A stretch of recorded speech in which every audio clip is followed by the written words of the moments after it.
In 1985, Apple decided to fire Steve Jobs because of conflicts and vision with John Scully.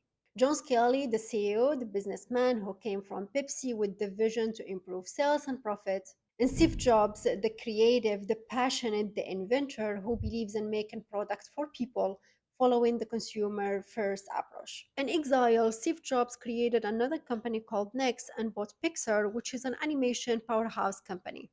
In 1997, Apple lost their way. They were still following the vision of making more sales and profits, and then they created a list of confusing products that nobody was excited about. And as a result, Apple was closed into bankruptcy. In a desperate move, Apple decided to buy Next. And with that deal, Steve Jobs returned. And this is the most powerful part of the story. Steve Jobs returned to Apple with a very clear vision, making product consumer first, then work backward into technology.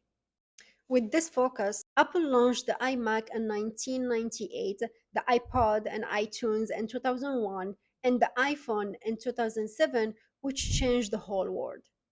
A lot of companies in the market, their main goal is to make sales and profits. And then we have other companies, their goal is to use the latest technology. And we have the consumer loss between the two, while the true equation is to make a consumer first product, then using high technology to support the product. And eventually, we're going to be able to make sales and profits. And it will never be achieved the other way around.